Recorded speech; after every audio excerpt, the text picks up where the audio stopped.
Nasılsınız? Allah'a hamdolsun. Sağ olun. Hasta olan birçok insan var. Ben şöyle bir dostuz biz. Geri alalım sizi lütfen. Evet, sağ olun. Tamam. Teşekkür ederiz.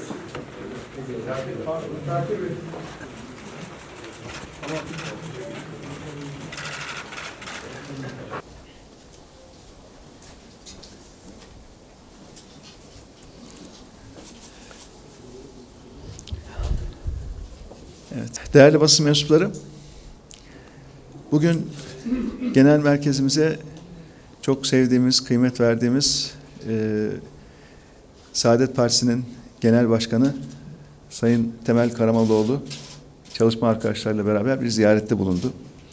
Ben öncelikle kendisine bu nazik ziyareti için çok teşekkür ediyorum. Yakın bir zaman önce biliyorsunuz Yüksek İstişare Kurulu Başkanı Sayın Oğuzhan Asıltürk vefat etmişti. Kendilerine tekrar bir kez daha burada başsağlığı dileklerimizi ilettik. Allah rahmet eylesin diyorum kendisine. Bugünkü görüşmemizde heyetlerimizle beraber ülkemizin pek çok sorununu şöyle kısa kısa başlıklar halinde ele aldık. Maalesef ülkemiz zor bir dönemden geçiyor. Çoklu bir kriz ortamı yaşıyoruz. Her alanda sıkıntılar büyüyor ve ortaya çıkan ve büyüyen problemlerin çözümüyle alakalı da herhangi bir ışık, bir çözüm yolu, yöntemi maalesef görünmüyor.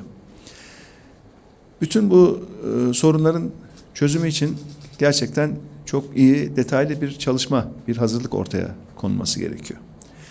Problemlerin köküne indiğimizde, kaynağına indiğimizde tabii ki sistem, yani şu andaki ülkenin yönetim sistemi, bu taraflı, partili bir Cumhurbaşkanlığı hükümet sistemiyle ülkeyi yönetmesinin getirdiği pek çok sorun var. Ama bir devletin asıl en önemli varlık sebebi olan adaletin, hukukun adeta gerilemesi, böyle hiçe sayılması, devletin ana fonksiyonu olan adalet fonksiyonunu yerine getirememesi de herhalde şu anda ülkemizin karşı karşıya kaldığı en önemli sorunlardan bir tanesi.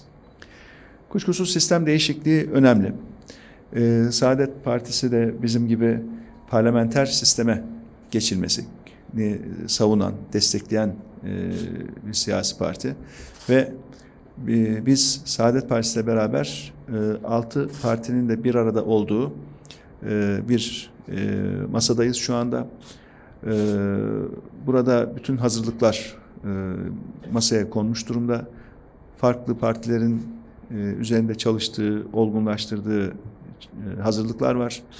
Bunlar görüşülmeye başlandı. Buradaki hedef kuşkusuz bütün bu çalışmaların mümkün olduğunca ortak tek bir çalışma haline getirilmesi. En azından ilkeler, değerler, hedef, amaç konusunda bir ortak noktaya gelinmesi. Bunu önemsiyoruz çünkü vatandaşlarımızın karşısına mümkün olduğunca uzlaşılmış, üzerinde mutabık kalınmış, geniş bir siyasi mutabakat ve toplumsal mutabakat zemini oluşmuş bir parlamenter sistemle çıkarsak çok daha iyi sonuç alacağımızı düşünüyoruz açıkçası. Partilerin farklı olması yerine göre Türkiye'miz için bir zenginliktir elbette. Ama çözüm yollarında bir araya gelip yeni fikirler oluşturmak, yeni adımlar atabilmek çok daha önemli.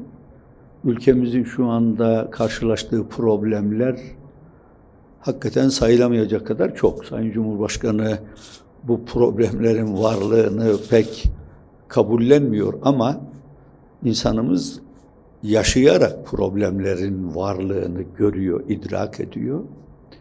Bu problemlere çözüm de ancak istişarelerle ortaya konabilir. Elbette her siyasi partinin ülke problemleriyle ilgili kendi özel görüşleri vardır. Bu görüşler zaman zaman birbirinden farklı da olabilirler.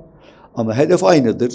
Problemleri çözmek, ülkemizde daha huzurlu, daha müreffeh bir toplumun oluşmasını sağlamaktır.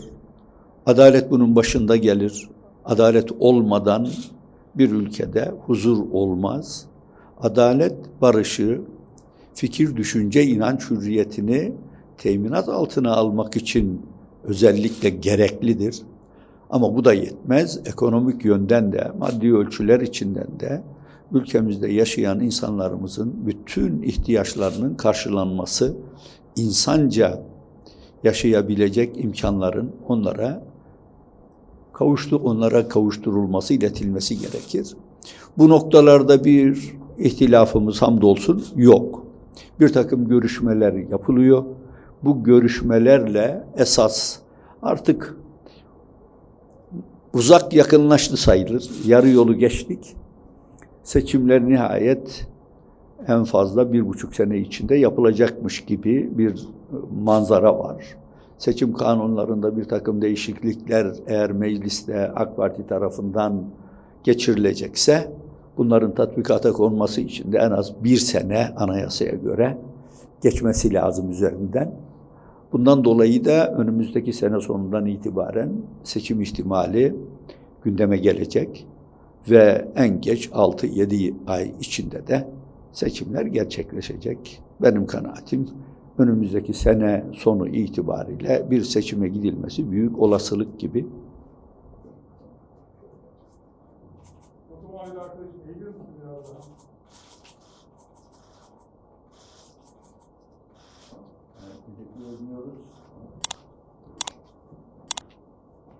Dinliyoruz.